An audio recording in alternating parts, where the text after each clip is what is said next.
Vous avez pas mutu soka zo tambola webi mbula biso zo to sotaka. Voilà. Vous sentez que non mayo fona sauter zo ki mazo nga place ocho lokolo. Siko lokola nga na o sauter ba makolo ya bongo yogo jishinga ki atambola bongo. Zela mbule si la to zonga na makadam. Voilà. Tala siko ndenge sera zo denda, tala démarche na ye, tala ndenge zo poser lokolo. Place au juger bien.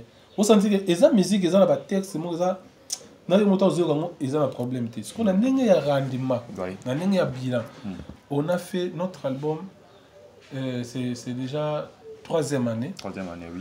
Depuis que nous avons consommé, 3e année. Et pendant que les gens ont consommé, première année, car un album, tout ça, il y a des déplacements. Il faut rappeler le déplacement, il y a Afrique du Sud, il y a retirada. Il y a retirada. Voilà. Tu bimi trop, tu bêtis trop. Car un album, on a aimé l'orchestre Paris.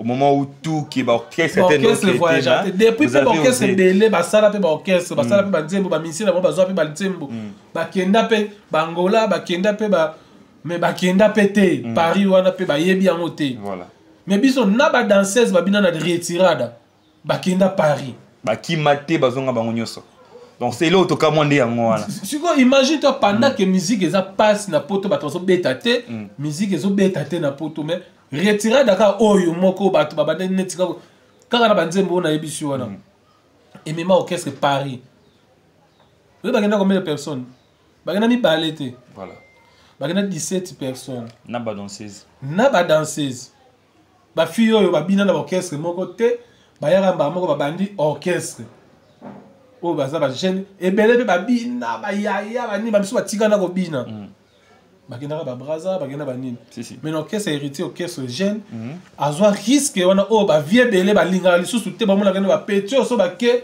ba kokima mais héritier loba ba kima te moi je suis héritier ngana moto na tembe voilà ba kokina est-ce que héritier ne te kona ba orchestre msubo ba sala ngote parce que ça ba buka lopangu so tuni ba musicien et belé Olivier akanga ba photo tina ba Belgique pendant que ba noso ba bakino Olivier aninga ke poto boy akoya lisusu yebela to yebara benako ya lisusu andele boyebara siko bomona ye wapi bomona ye wapi ko maison mère tika ka trop te ba ka royati siko oyo eza maison mère te oyo eza la team wata on a encore une question oyo et tombé peu bien tozana yo yo mto s'occupera penda na mambo etali presse na kati la team tout le monde on peut na kati internet ça il y a habité ici les chroniqueurs donc je crois que c'est un chroniqueur Niamakor qui défendait vraiment la team na ba niveau moromboé au pena katisa même ba rivière qui na bina de là pour na défendre la team et on n'a pas compris ces derniers temps il est en train de faire des émissions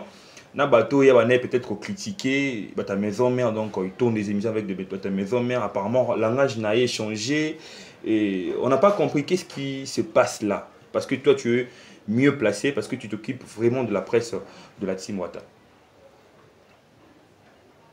Personnellement, en français, j'avais entendu et j'ai vu. Félicitations à Congo Congo TV. Igela coiffe ikote Papa na Kerwan éternel Kenaya Kanda Taba ikote Sensi Nganda Taba Fenenene Nganda Taba Chez Hugues la coiffe ikote Papa na Kerwan éternel Kenaya Au 174 avenue Aristide Briand, 93 320, le pavillon sous bois. À la petite porte à gauche, association Hugues Ikoté.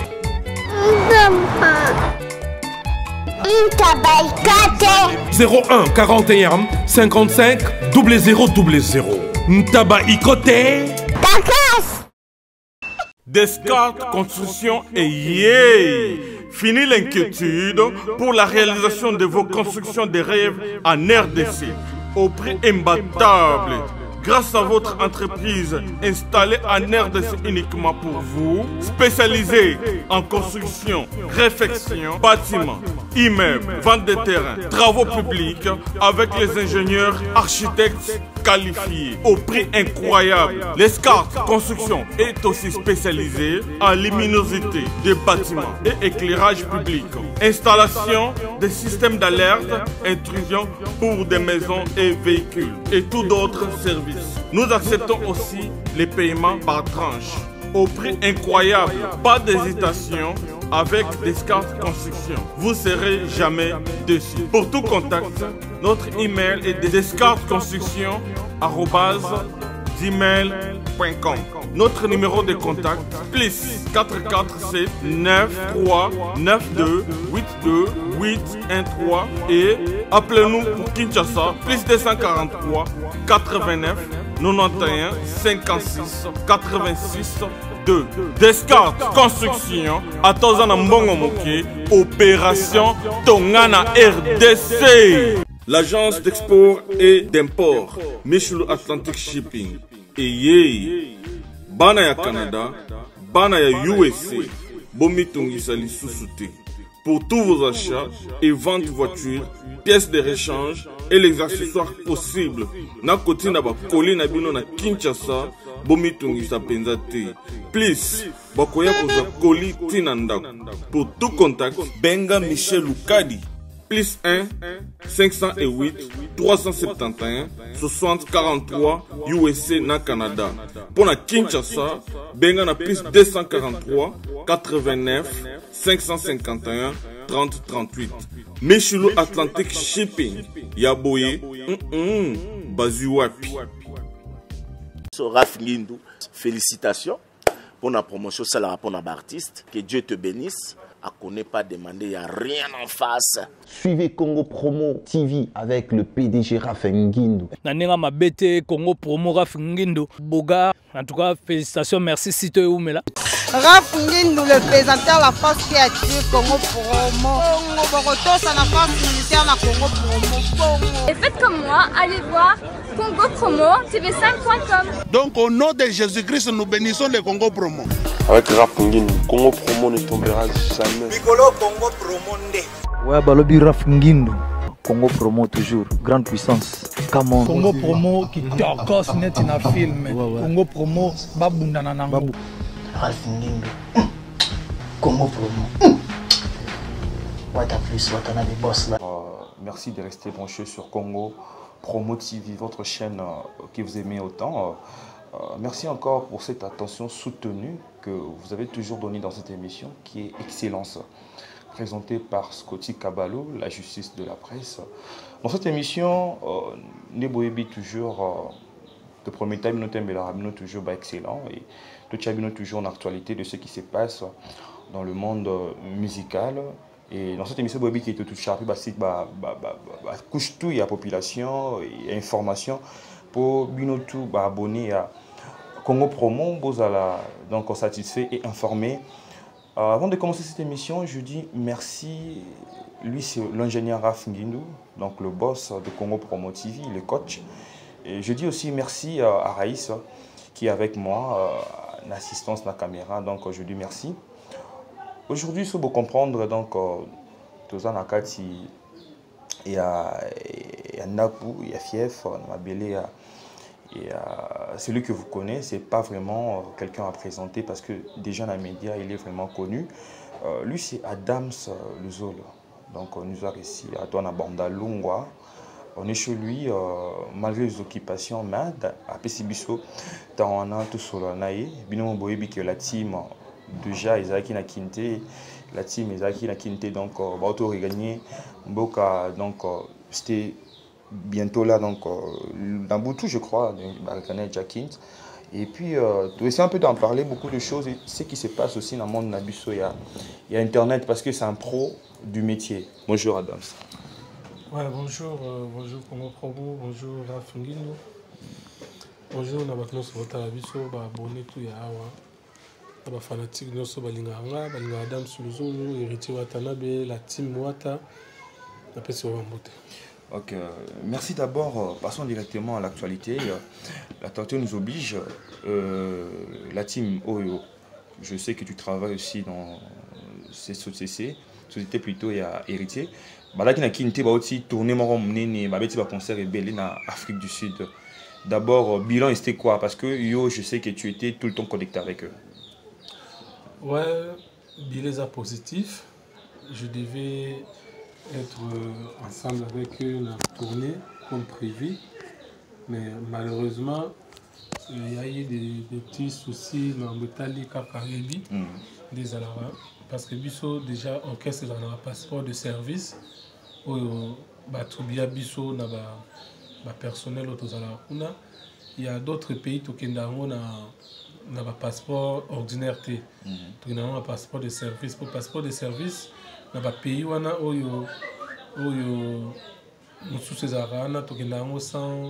sans visa, entre autres l'Afrique du Sud, on a déjà un passeport de service, déjà une autorisation de sortie, il y a un ministère qui attribue après tout voyage sans visa.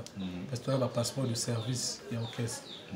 Mais il y a eu des soucis pour il fallait l'année, malheureusement, ils ont eu ce temps. Si on résoudre la poule, on laisse tomber. Mais déjà, Mazaki déjà l'équipe déjà la Congo Yakuna, l'Afrique du Sud. Donc Bazalé déjà sur le terrain va travailler dans tout. C'est pourquoi on a déjà ma vidéo sur ma Kamakuna, donc on a manqué de rien. Arrivant à musicien, l'artiste, accueil, tous les 3 concerts, parce que on a effectué 3 concerts, on a répété 2 fois en Afrique du Sud. Et bah on dit que musique déjà oyo le la close na niveau ya ba pays le l'Afrique du Sud wana na ndenge ya kobunde la mboka nde to benga ba combattant ba musique ebitaté. Mais kotala héritier watana bien fongoli musique déjà na Afrique du Sud ka ba mboka oyo que musique ebitaka te lelo biso sto yebike par exemple, le pays où on va payer sa musique, l'Afrique du Sud fait partie. Oui.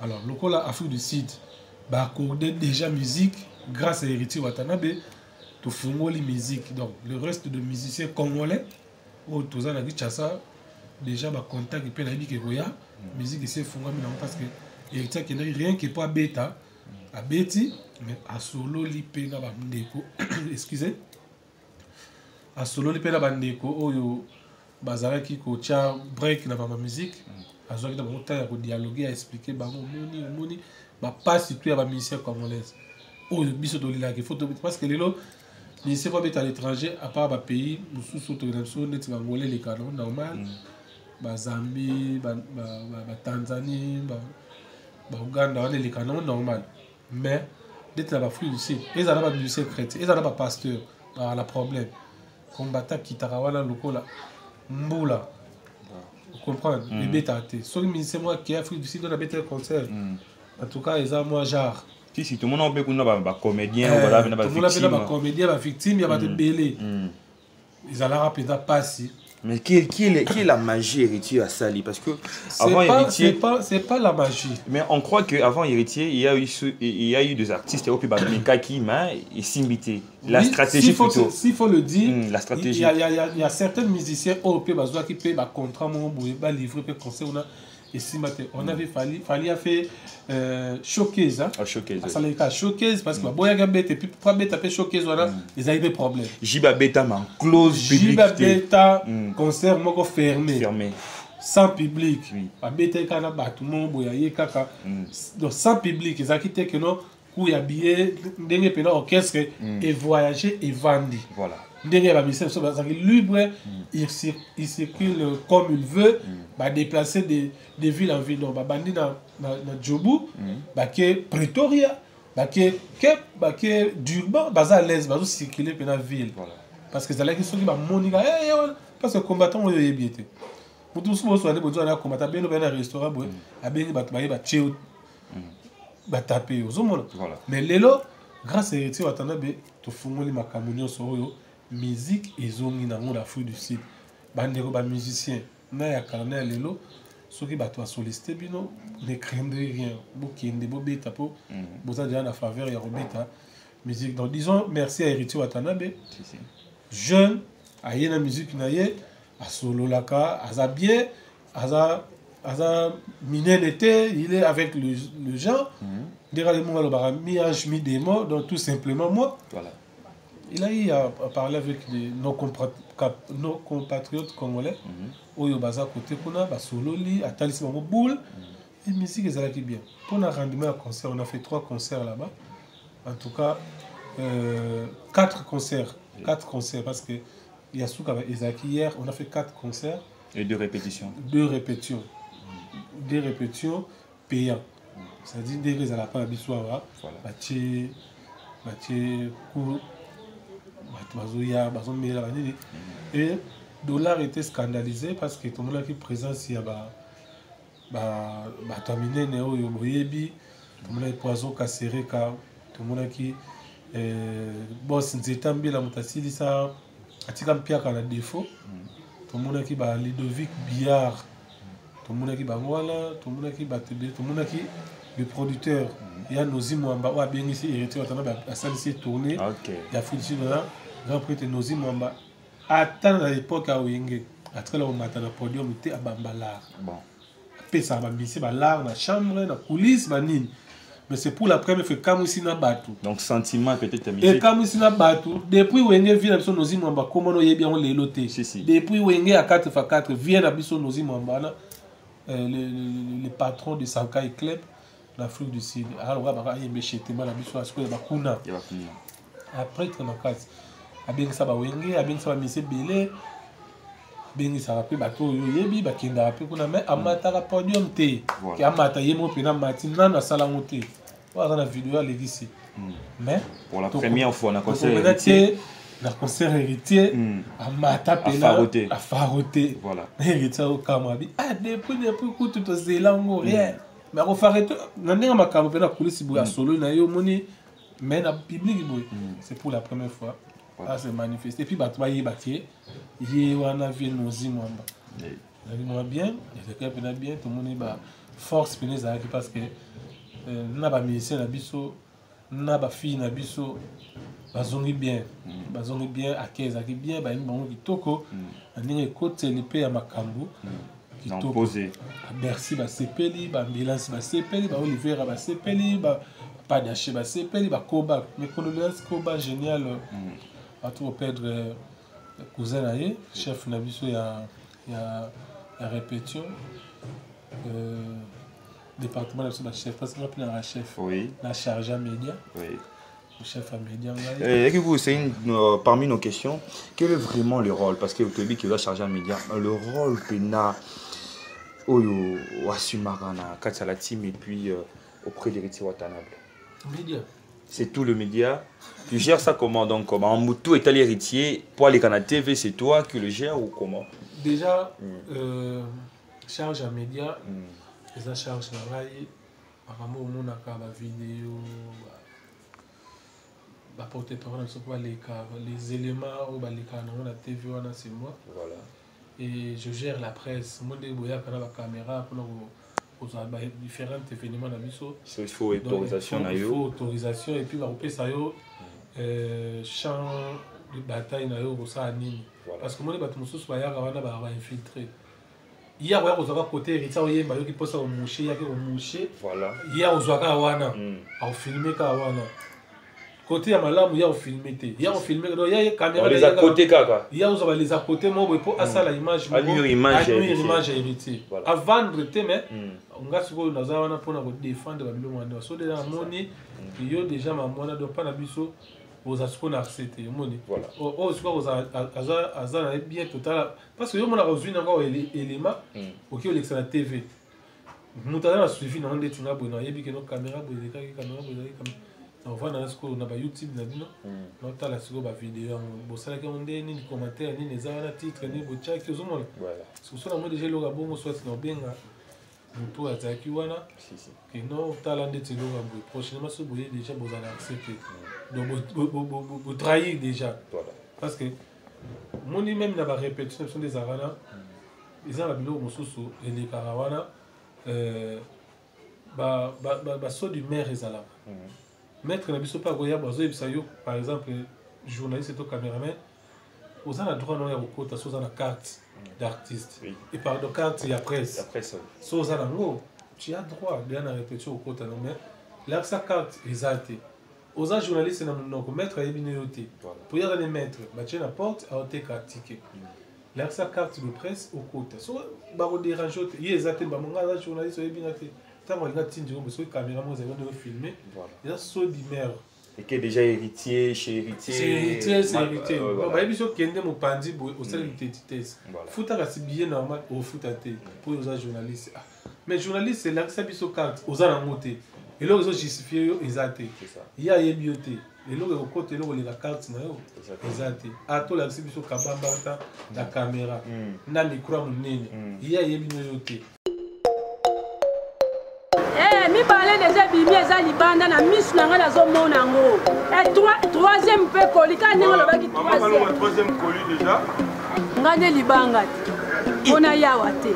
Na yesi zibe service. Na zwakata 37 colis awa na zibe service na mbala moko. 37. Oh, ngaku na banga kina esi mwana chaka 3. Ah bon? Yiba yango na kiserie na bango ya musala. Basa pena Brazzaville. Mwana lobaki nanga pe na Angola bazali. Bazali na Angola, bazali na Brazzaville. C'est que to benga bango monde entier. Uko kanseri kola mundele. Na moni yango. Acha mundele te. Azakia. Yo mutuza na France. Précisément ezala na Paris. Ezala na Rennes.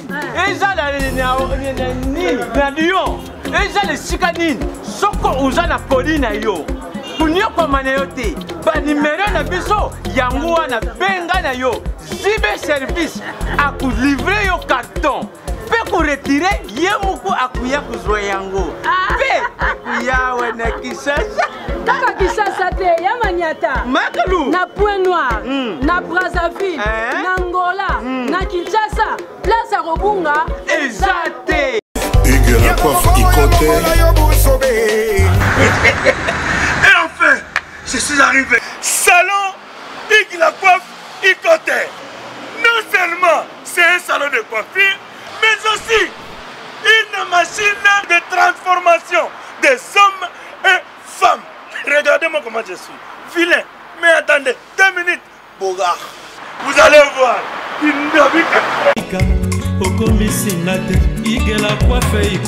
Hugues la coiffe Ikoté, votre salon de coiffure mixte afro-européen situé sur la Nationale 3 au 174 avenue Aristide Briand, les pavillons sous bois.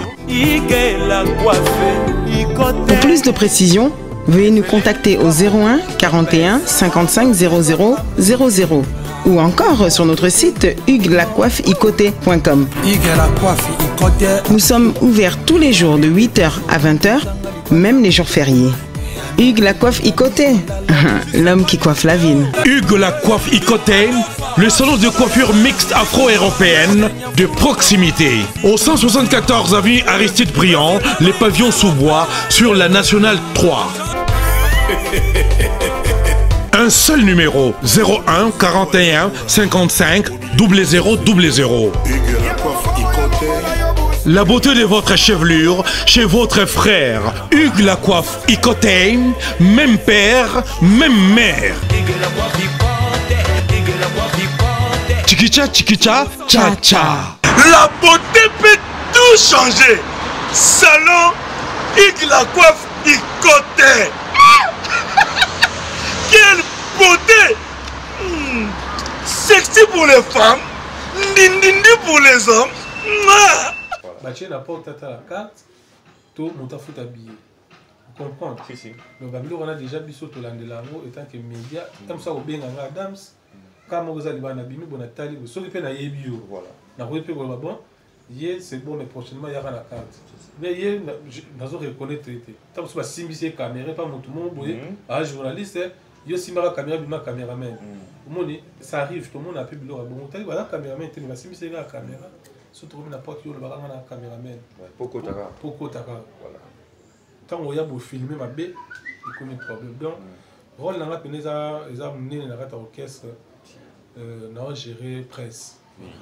Au gérer presse, c'est Viti Wantanable. Et je dis merci à tous les abonnés de Congo Promo TV. Là, je vois directement mon pote. Patrick Eloso, donc mon pote. Je dis aussi merci à Jenny Mangaya, Maman Paradis. Je dis aussi merci à lui, c'est Rossi Sefou. Rossi Sefou, aux États-Unis. Sans oublier Delian Poutou aussi, aux États-Unis. Donc, je dis merci à abonné tout au Bolanda. Toujours émission pour vos suggestions. Donc, ça toujours, le numéro est là. Donc, accès, voilà. Donc, pour bien avoir tout, je suis disponible sur dans WhatsApp d'abord. Et puis, numéro dans la est disponible pour tout comme tout. Vous en avez besoin. Et puis, vous proposez sur l'invité pour l'inviter à cette émission. Adams, avant d'arriver à Ni Ange Ni Démon, le tout prochain projet, il y a la team, l'album Retirada. S'il faut faire un bilan, parce que tout ça, en mois de mars, donc, moi, non, il y a bandé l'année 2019. S'il faut faire un bilan,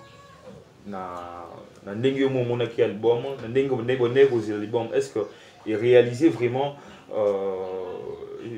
le chemin ouais, tu sais, quand Héritier a dit je vais faire une musique intelligente, bato ebele bapesaki yango chance te basalaki mpe banalyse na bango ebele alingi alakisa biso nini ye nde aza mayele koleka non alingi alakisaka bato keno mpo yemba ezaka fo yemba bétise te mpo yemba mposa succès ifo texte na yo ezalaka te keno wana ya pamba qualité na ye pas des essais.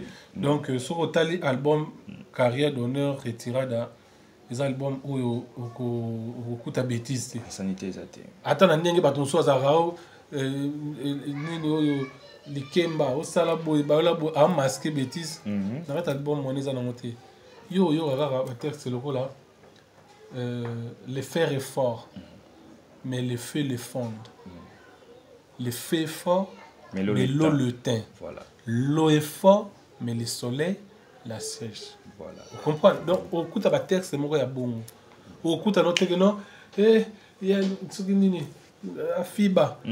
Kuna salaboy. Vous comprenez? Ouais. T'es bêtise, t'es. Si. Vous ne allez monter dans le bloc, quoi, Mbilinga. Bolingo comme mbilinga. Ils ont un message. Parce que ça l'a bien après, comme un problème. Mbilinga, c'est un problème. Et comme tant de n'a pas rendez-vous, il y a un mbilinga. Tant de choses, vous avez un dialogue, ils ont soutenu un dialogue. Mbilinga, yamona. Mbajija, kademarche ya moto na se ya mvulate.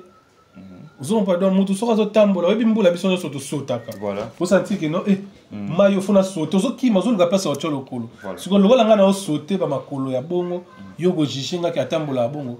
Zela mbule sila to zonga na makadam. Voilà. Tala siko ndenge sera zo denda, tala démarche na ye, tala ndenge zo poser lokolo. Place au juger bien.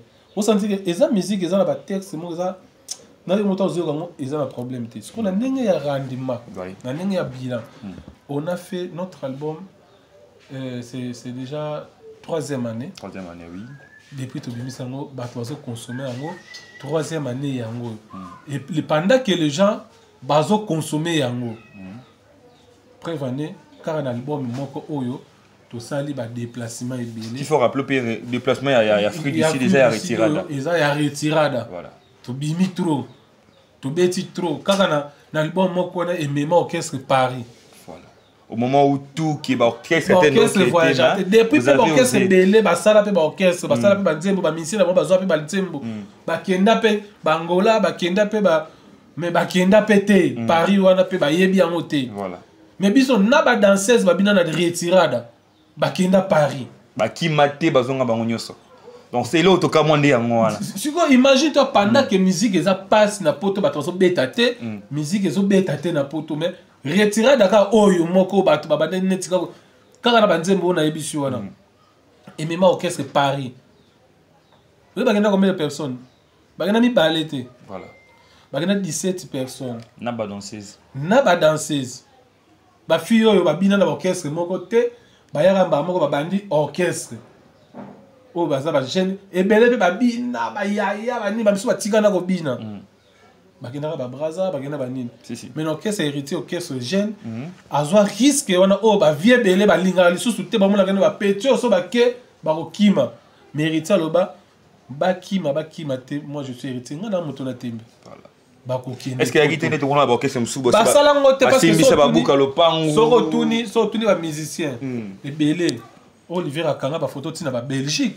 Pendant que ba noso ba ki Olivier aninga ke poto boy akoya lisusu. Yé belé to yebara bina ko ya lisusu. Andere ko yebara su bo mona ye wapi. Bo mona ye wapi. Ko maison mère tika ka peu trop, te ba ka royati. Sikoyo oyo eza maison mère te. Oyo eza la team wata. Orchestre oyo et ça la raba makambo ekamu sa bato. Voilà. Yo yo kata orchestre mo bato bakenda États-Unis ko bakabwa na ndamba zonga ba msu batikala. Eza wana Congo. Donc biso orchestre oyo ya héritier na kaka na retirade ya carrière d'honneur. Orchestre kenda Paris. Et kenda Paris ba sala balance na kati ya Olympia de Paris wana pena koba na tortia Vanda. Vous comprenez? Au moment où l'image était la poule Galata Real de Madrid.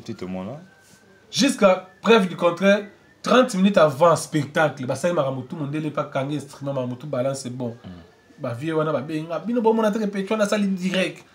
Vous mettez répétition, voilà ba vieux ba benga. Apparemment Péritier qui est le roi le monde quoi moi bras de fer. Oh mais il faut abet dans mutu na tembe. Eh. Ouais c'est l'église, c'est la musique.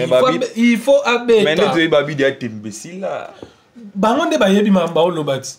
Oh boy reste ma moto beta boy so ki tembesi la nde baba lo baratiko po anini kasi so ya alati pechati na ya penoa il faut bango basa net ba contrôler alati montate na ya Gucci il faut ça net ka manger alati catch na avec ça bango peut il faut kaka vous comprenez pendant que ya lo bela na monter mais ya la taka ya la taka bango basa alati sa perte ala sa bango kaka. Et puis, le numéro est Lélo. Les autres, non, c'est Bimé, il y a Lélo. Et puis, il y a la maman, il y a Lélo. Il achète. Tout le bilan, tout le bilan musique. De musique, on a quand tout ça, bilan, il m'a mis partout. Pendant que le non, orchestre, et au train de voyager, tes orchestres, mon lobby, vous avez monté. Et qui n'a Abidjan. Des productions. N'est-ce pas, s'il y a un mois, premier Abidjan, deuxième Abidjan. On m'a dit, ah, orchestre. Kaba pays africain, Angola, Brazza, Bosuki wana, orchestre qui Afrique du Sud. Pendant que bazo continue peka, on quand on va le bana, bako surtout ngombi. Donc Tembe continue toujours. Oh, Tembe toujours, Tembe où là tina levi, Tembe vimi, ta li pesa ki na mo kiebo, mais ta ba che levi, vimi. De Tembe pene là ti levi. Tu as ta musique contre Moutouté, tu as prouvé Moutouté. Mais apparemment. Mais c'est quoi la différence quand on a lobby, on a 3 ans. Musique, il y a 3 ans, on a dit que tu as tout un DDD. DDD, oui. Est-ce que tu as dit que tu as dit que tu as dit que tu as lobby? Parce que si on compare la musique, nous avons mis les lots. Mutu moma yemi DDD mo lelo ba ina DDD wana ba yembi lelo bon bazi texte oyo ba beta ça fait 3 ans bazo comparer mo lelo ouais donc on compare que notre biso to ba musique intelligente beaucoup mais ça nango parce que DDD o ba beti lelo eleki mais biso DDD la biso bazo comparer na banzembo ozo senti que mais biso tu bi que DDD o tu beta un peu dernièrement il y a canne à sucre bon peu importe mais comparaison ni bazo sala kasina DDD na biso Nzembo na biso ya 3 ans. Bo comprendre nzembo lelo. Dossier que ça fort. Sur yango moni héritier lobi na Miage Midemo. Il va faire une musique du futur. De bon message na musique du futur. Lobi nzembo boule. Yeba boule. Eh boule oui. Ça nzembo yo yebi ga boule. Est-ce yebi ke boule na zaki na nzembo de to mona eh ya mzee. Ezaka nzembo ga bungu. Ezaka nzembo ngwe.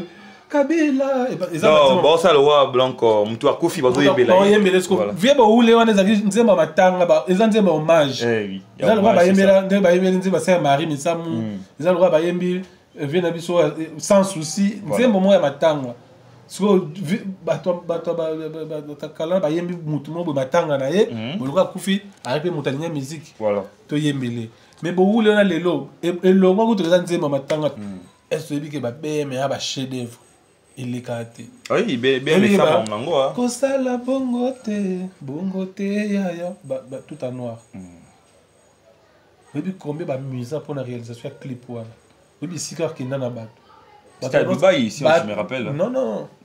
Ça le clip dans Atlanta, vous nous avez Dubaï. Wow. Yo mon Atlanta. Wow. Au bout de ça le clip dans Miami. Ah, la retirada. Retirada, ça qui est Miami, na Atlanta. Moi, ba sœur, wana ba nyoka pembe wana mona wana. Ba Atlanta. Est-ce que ça là ba film? Moi, quand ba ça là ba film, wana ba Jackie Chan, ba Stallone, ba ça là ba film. Yo mone bali wana na Dubai. Ba kano wana place bazaki wana. Mais abi la mutu mo bana mambo wana petit. Tu bien album ya même fallait bi misa bo dans Hollywood en or là on a ba TV déjà, est-ce mon balé loté. Mais c'est peu. Quelqu'un qui a 3 ans de carrière, non, on a 11 ans, 12 ans, 13 ans de carrière. Mais bisous ça m'a moyo dans 3 ans. Bita mamba lelo 3 ans. Bisous ça 3 ans bisous la carrière. Bino bo na 12 ans, 13 ans, 14 ans de carrière. Mais tout ça boué. Bon ça ce que bon ça inverse, bon 13 ans, bon ça le boué. Vitesse TGV. C'est toi peine na vite. Bisous to beti ni Olympia de Paris na biso na tokenda ki wana pour to beta déjà wana za ko beta beaucoup na ça ça de ma cam to kan internet pendant combien de jours actualité ata maman na bina kufi e yo kana te o ba changer président na mboka na bino yo kana te makambo zaka ba to ba bela ba tension faut mona ba direct et ça là mo kili tous les chaînes ya France ba diffuser quand information moko congolais wana za nani o ya na président France azaki na fête visite à président américain azaki wana Donald Trump azalaki wana ba lobby l'information na yé trop té mais oya olympe ba boutir ba grande marque kanga pene kanga ba lobby ke non ah ouais oui pourquoi ba nila nous léona ba tele parce que ba monega non numéro ce que tu ça tout Dakar ba sacrifier car pina ba chi ba corter moto voilà ba boaka kuna moto et ça là ba explosion kuna mundela bien bon tumba Versailles parce que pembe na Olympia on a ba Versailles c'est ça ba Christian Dior eza ba nini tout eza ka pembe no wana ba galerie ba biloko wana so mona ba mal ba Gucci ba tout eza ka pembe no ba teka ce gars ba to ba continuer pour ba piller voilà mais sur Olympia de Paris azala écouter ceux qui m'a ramené salami responsable vous allez il y a des gagnants sur ce salaire. Ceux qui sont les responsables parce que ça dans le plan ah David d'ailleurs tout sur le nan au monde m'a mondé il y a des choses qui m'a ramené tout préfet coûte toujours on a ça préfet de Paris à ça là toujours on a pas bien na kata nani comment on est président wa zaki wana na abenga bi gérer makamwana mamwana yo lelo salite me benga batu na bino ba Olympia wana parce que ça c'est Paris. Voilà. Yo a préfet de la Paris. Capitale. Donc yo gérer. Abenge Olympia. Yo ndeni kuna eza musique mais to comprendre te. Babandi otumba déjà kuna bon. Bosso la kuna pona lingina so problème te. Olympia kiti monso ya kana to so yo mondeni. Nde monso mutalobi bon. La température to komi on arrête. 30 minutes avant événement. Exactement, mon délai était moutaya au 4 ailleurs bambi la beauté c'est David Monso qui décidé bon on ne joue plus voilà toti kabo OK c'est continue na car bazongo terre tala niveau tala c'est que biloko wana zaki dans déjà l'album moko retirada on a tokenda pe États-Unis yebi oyela biso voilà si on a des moutazi visa ba bimi pena na njili frontière bazi vol pas ba ba likolo boy ba benga likolo ba canceler ba visa ko canceler ko annuler voilà ba annuler visa que no visa wana ko côté États-Unis mais quand même visa wana ana la kota nango héritier kota mais ba mission sous bazonga boule siko tu éviter d'oraper apparemment il aura peut-être ba tout sous oyo déjà ba problème déjà ba ambassade notamment Oliviera, notamment Oliviera a un problème et puis Nani Karine Mokonzi aussi faisait partie de la délégation aussi déjà mon aéroport international de Kinshasa doit na DG immigration zana biso tant de voyageurs tant déjà commis na immigration batali makamno nyoso batali mamutu et passage sur les immigration tant bazu passeport na batali ba vérifier passeport comme biométrique faut cha misu utali bana nini na batali bo misu na yo batali ba vérifier mamutu yango identité la double identité et mona na wana si so zana mamutu oyo moni ke o ba vérifier mamutu l'identité non déjà et mon alors tant peu au chamisapi et là ça déjà maramoto donc les amis n'ont qu'à y avoir tout le belango tout trotté parce que les a dossier de les canons. Et puis s'il faut dire une question qui m'est venue dans la tête par rapport au lobby musique héritière ça la musique intelligente et musique de futur oiseau promettre les choses tout prochainement. Est-ce que vous voyez pas que musique plutôt héritier dépense plus dans la musique et puis gagne peu? Qui vous dit ça? Héritier musique il est lié saraye. Le discours de la rue. Ouais, ça va discours. Héritier a signé un contrat. Exactement que non, des bateaux soit à la auto ça la comme production. Pas héritier ça la raté. C'est pourquoi tant boyard va conseiller na biso mon abato na biso na porte. Pour ça dire comme production, au coup tabato na biso na porte, bateau vérifier ma billet. Et ça la raté pas na biso. Il signe ba pesier coup de billet héritier de solette yo aux journalistes bo sengier o na na poso ya concert invitation ba concert so ba invitation za la raté. Au moins que ça comme l'héritier aux ana mbongo tolobi que non ah journaliste bon passer na peso mbongo o que no somba billet pour pas compliquer on a pas autre. Non, il monga kabelio. Kabelio par ça le faire play. Le rose na posa musique tu n'as pas de moyens. Il y a un cas c'était l'opposé poser question non qui il dépense trop parce que tu es héritier. Il dépense pas, s'il te plaît. Il dépense pas trop. Déjà sur le lobby qui est quotidien des héritiers, il est dans l'habité. Là qui moulouba na tant qu'héritier, donc il est comme ça, ma bourre moins maï. Voilà. Donc kabambo moins trop par rapport à ça il a la Bible. Voilà. Ça il a la Bible. Lien aba oyo bazana monté. Donne. Il y a un monde à rappeler ma porte fonga mais la passe pas tarbe. Ah, yeso to pesier. Il a dans la batte belé simanae, ba robi ka pena simanae. Vomi to pesae. Qui n'a pas sa moutouma à cabaret, sur le PC, il y a Kangije, non. Il y a ce que Kabeli est belé, il n'y a pas Kabeli bateau. A aider bateau. Bateau belé et abîmé ça dans la prison. Alors, ils ont un paramout. Qu'est-ce qu'il gagne? Qu'est-ce qu'il gagne d'être un problème dans la Karinga et tu vas t'en avoir abîmé ça? Non. Ils ont un parma, on a tellement de moutouma, to solo la naï, to zalanaï, mais ça la passe. On a pour ça mon a na passe. Mais en réalité, Sima. Il y a Robi Misana, liberté, il y a sur à gagner des tinines. Vous comprenez? Il y a bateau, il y a des TV par exemple. Mais il y a bateau, il y a des TV, il y a un problème, il n'y a pas l'année, il n'y a pas bimi, il y a des TV. Ils ont un peu belé. Ils ont pour la prisonnier, bon, à Kanim dans l'hôpital, tant ça beauté, tant ça, à maladie, ils ont cocaté, héritier Sungi. Et c'est les gars à TV. Et les gars on a TVT. Ils ont les gars à TV, ça que tout le monde a les gars à TV, à l'inga mukili mona eyoka, qui sont na libande za mutu boy. Mais yemo a les gars c'est les gars on a TV que non, la salle est bonne, ça veut pas na mutu. Non. Donc ça dit héritier dépense trop na ba geste caricatif. Voilà. Il assiste de gens beaucoup voilà. Mais que ne batwa loba que non héritier musique qui t'est lié ça rien ne t'est lié sa musique, c'est faux. Moi je vis héritier boya $10,000 betana Vodacom na Fikine. Stand à Vodacom a proposé 10,000 pour betana na Fikine na Vodacom 10,000. Abeza mukie. Luka mais c'est mon boto temps sur comboter c'est gars na 3,000 betana nini. Ah oui, visibilité. Visibilité pena na beta visibilité mais a boya contraire 10 je dis ça à la télé. Oui. $10,000 stand à Vodacom.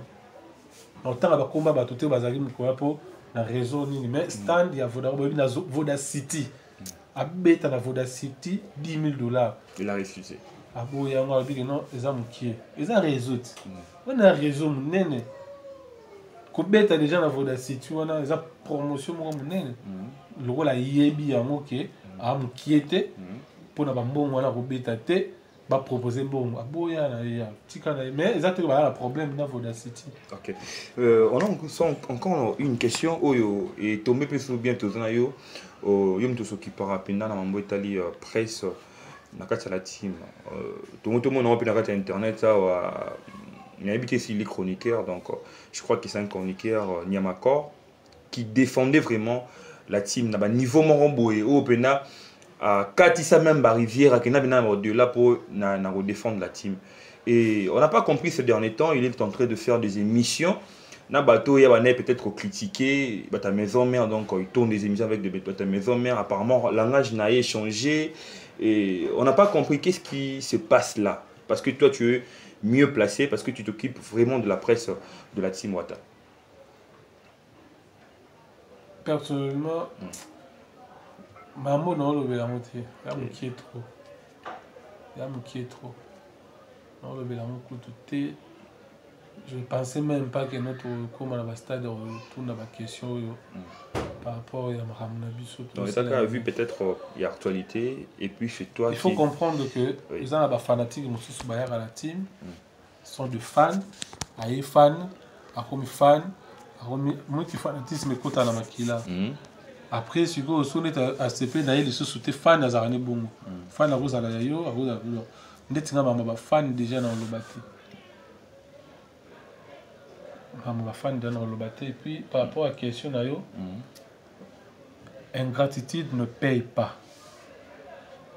Ingratitude ne paye pas. Donc, on va répondre à Mukolo. Parce que Kaka, la TV auto, il rattrape Arabiso. Ato finga nga pete. Ngam na yambaye, na pale na nga. Ngam na sala ba démarche. Tabakanga Liboso. Ngam na sala ba démarche. Sa maman, sa soeur, ses enfants venaient chez moi ici, sa femme, maman Bayanaye. Ka kitio ka place au Vandia. Avant ya mabongwa. Avocat bana aux ambongo pananga. Maître Jeannette. Bon, on a eu tout foot. Tout. Non, foot. Et c'est moi qui partais chez Héritier, demander à mon nom tout son gagne. Je le dis à la télé. Non, on a eu bien monté qui t'a abîmé, merci Adam, c'est grâce à toi. Sa maman m'a dit, Azonganda Bouté. Avant de panayo chambre na eza on so côté kula o likolo ala na mbeta likolo ya étage tam surtout grand frère nanga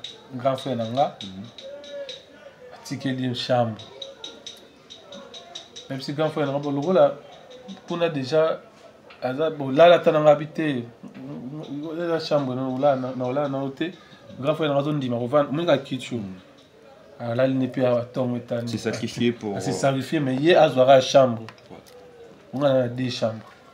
Les gens ont bambé, Tomi, balé, mon licolo, mon nasima. Ah ouais. Mais dans ma grande surprise, le coso, ingratitude, les gens m'appellent pour me dire qu'à sa émission, à Iwanganio, il y a un prêtre, il y a un logoté. Il y a un lesanga chez moi. Oui. Il y a un lesanga. Il y a un lesanga malewa. Nzamba omonete, nzamba oyoka e. Nzamba juste. Il y aura aussi sur la vie bon. Mon temps tout ça ba émission to dans la TV boé.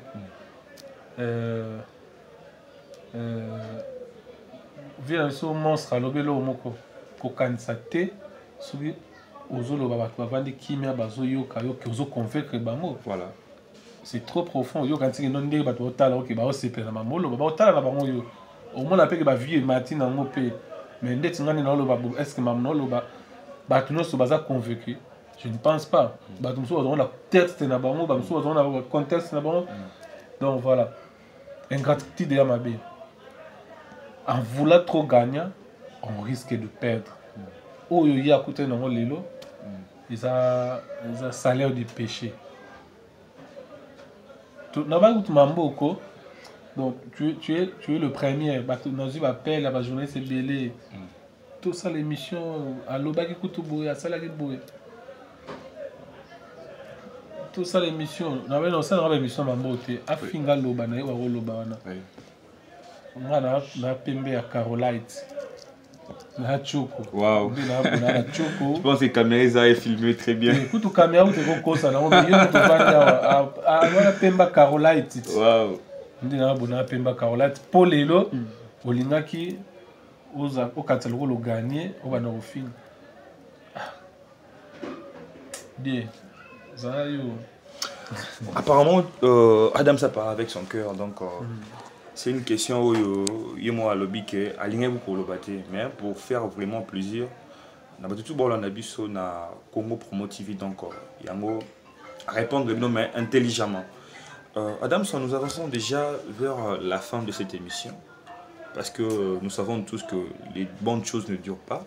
S'il y a de programmes européens concernant la team, s'il y a peut-être la production des deux ans à Boé, au PSA et puis la salutation, voilà. Ça fera vraiment du bien. Pour ajouter, par rapport à Yamakambo, tu sais, l'artiste héritier Watanabe, la poulga au Binoso Boyebi, atinda jamais mon TV fingele mutu pour la héritier.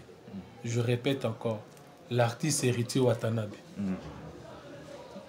n'a jamais envoyé quelqu'un à la télé pour injurier les autres artistes à son nom. Preuve année, moi je suis le chargé de médias officiel, reconnu dans l'orchestre. Les atterrinons, moi je suis reconnu dans 4 orchestres. Oh, a décidé que c'est pourquoi mon voyage à l'orchestre, j'en fais partie. Président officiel. Alors, ceux qui n'ont pas la TV, na combo héritier Watanabe. Ceux qui déjà na finga à té, ça montre déjà que yété, mutatinda batwa au finga na TV.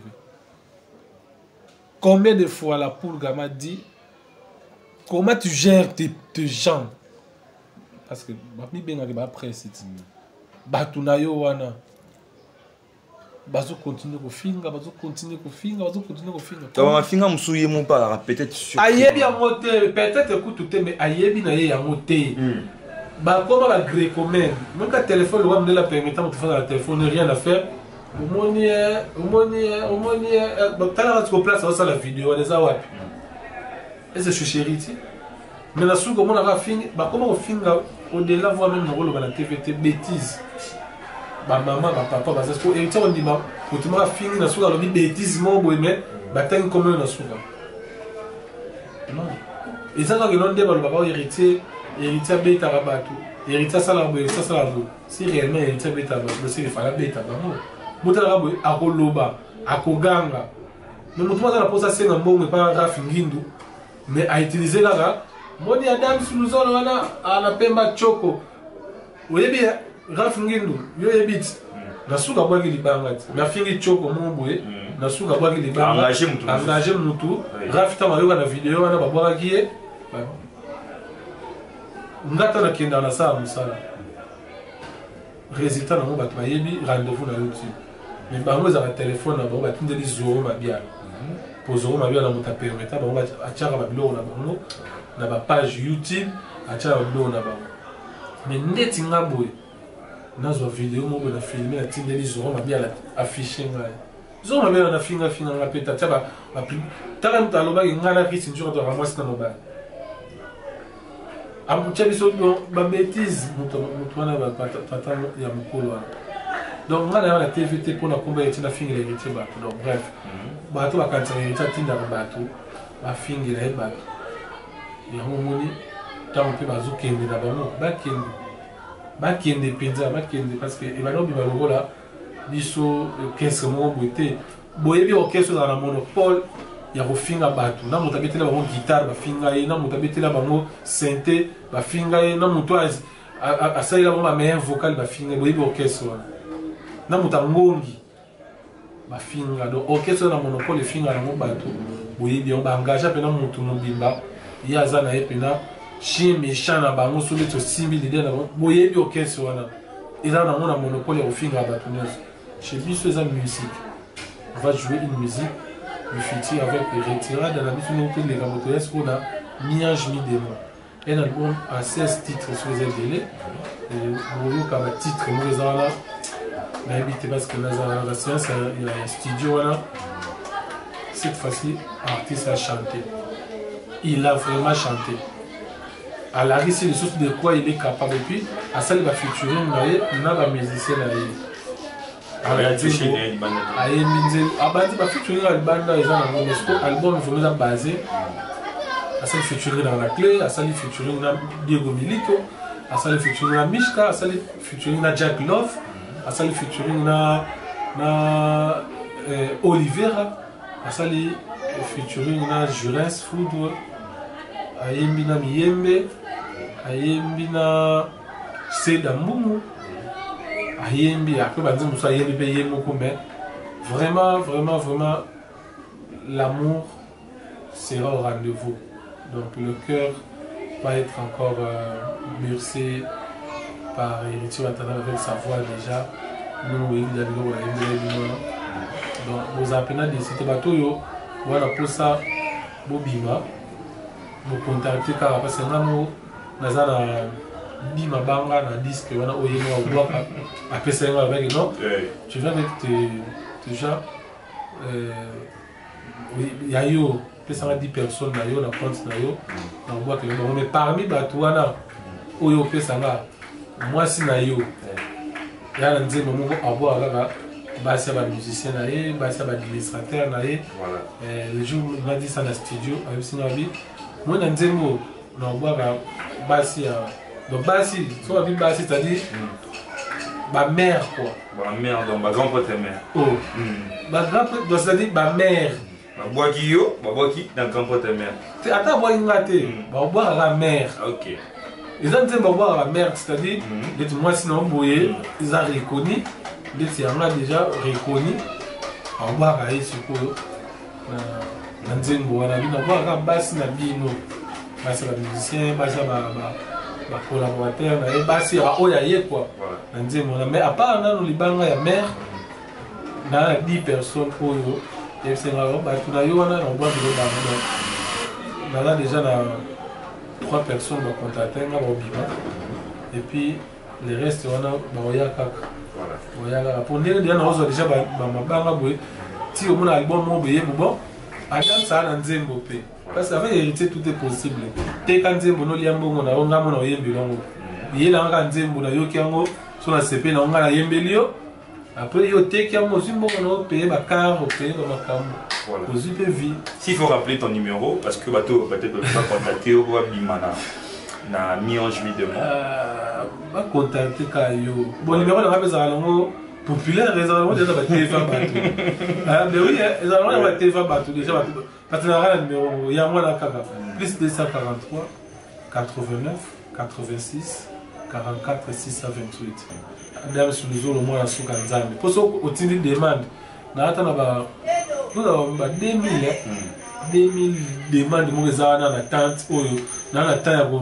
yamba onyo sote pour dia na sina tonda siko so tindi demande ke kanga mona na oyebate donc commit pela message na messenger sur Nathalie na il n'est na ko lukande na ko ajouter na bande mais sur les tindi demande donc ça qui na à faire donc on va faire s'il faut rappeler ma dédicace parce qu'on est déjà à la fin la dédicace na bato nyonso bali madame Soulizolo na cessé le lot moliche motema héritier Watanabe beta libaku na zelo mère na biso wana opéra donc mère suprême mère la reine de Saba Yoana mère motema héritier Watanabe motema héritier Watanabe Yoana nonot moliche lolot moliche ya blague kutu te bakosa rote comme mususu ba publication ocha na Facebook net pour revenir bakosaka lolot moliche motema ya héritier Watanabe mère à Jerry mère ya Ketia mère à Héritiana mère à Boucline mère à DRC Yoana bakosa ok dans la publication bana ba problème vraiment ba problème te alors ba problème te mère lolot et là ba Mireille Leka Mireille parce que dans le thème ya poka chama sunda ba mwana pe ba kanga pe mwana pota kotisika na pota za dodishu voilà pota dodishu na wewe toi kauka donc kauka déjà la défense na biso yewana ye a gérer même na musika za la maître même na Paris wana ni za Paris wana ada maître ba vena la Diedima aza na Paris on se retrouve parce que bato héritier oyo c'est une sorte de tina ba dodi chungo ba dedi ba iso mobali tin ba poto ba enough frappe encore ba Sylvain Lenzo ba igenza ota bato héritier to tina poto va oyo na maître na biso ya Kaoka lisusu nani Seda Lamba voilà na champion Romaric tala bato héritier tini na poto quand ba moto to lo ba oh aliya na à récompenser là c'est bon les émissions on a besoin de bien maintenant sur le vraiment grand prêtre Jimmy là on a l'Afrique du Sud Poiso Casque Sirika Ludovic Billard c'est monté na PC monté maman jolie et tout camboté moko gili et tout cas Racker Rachel Fouta monté ma bateau il y a Ted Tendai, les moyens Mamogo Bank, après c'est Junior Mawete, le boss dans la jet privé, Adolphe Moteba, Pinto Chilamouina, Anabala Misala Mindele, Makena on a hérité Watana. Tala c'est comment bateau tout qui est dans la mola, hérité pour Nangai, que nous réalisons maintenant. Bon, tu n'as pas Adolphe Moteba, Nawata. Pourquoi on a porte va battre porte ba mindele pe na ba fona porte mundele ezate mundele mobo ya mpunya te mundele penza mundele porte fongoli ba kedo ana ba misala mundele me yaza mutu windo Adolphe Moteba chela mina et puis trésor pour tout le diable même pas trésor pour tout tant que là pe Lubumbashi héritier atana ba to qui n'est pas pour tout délégation que zaga à kata pe ba to na senti faut sentir tant on n'a pas ministre provincial, il y a Minute. Il y a ministre de la Bisso a communiqué. Bon, ok, c'est bien donc. Maman Bota Bisso na Claude Ndungo Graya à la Montréal, maman Fatou Boukalemon. C'est le mère la soirée qui petit namaï capo vivo les magma à Bila. Mon fils Gresson, Adam Souzou, Azakaria. Donc moi en vrai, Gresson, Adam Souzou, nous Adam Gresson. Donc il y a les gens qui ont Gresson, mais identité tout pareil. Azakaria. Donc nous Adams, il y a Barsika Gresson. La PCMO est Sandy la fleur, Sandy cœur, la PCMO est vraiment depuis Paris, Sandy n'est pas de Barou. Merci. Ok, quant à moi, je dis merci. D'abord à lui, Adams, de nous avoir reçu déjà donc, la disponibilité Naye. Et puis je dis merci à Joël Lukombo, donc mon pote. Et sans oublier aussi, lui c'est Steve Bonou, la bière de Play. Donc je dis merci à tout le monde, Golandais, Bissot, abonné. Et à Congo Promo et puis abonnez bien à l'émission Excellence. Donc restez vraiment branchés sur Congo Promo, vous ne serez pas dessus. Donc quant à moi, on se retrouve très prochainement, toujours dans cette émission. Au revoir. Sepela TV et yena makambu ya sikali susu. O ba chaîne ya France eza na kati. Ba chaîne ya Congo eza na kati. Ba chaîne ya Londres eza na kati. O ngomona makambu ya politique ya sika. O parti AA eza na kati. O parti BB. O CFAIO eza na kati. Ya Sepela TV. Bouquet comme ya muke boye. O tina poche voyager na ngokeno partout lingi. Na bouquet ya Sepela TV. Sepela TV. Mais ma biso n'engozo ma biso wana 4K. Machine ma daka daka. Sepela TV. Bienvenue dans le monde de Sepela TV. Sepela TV est le décodeur qui vous permet de suivre les chaînes du Congo en direct de la diaspora.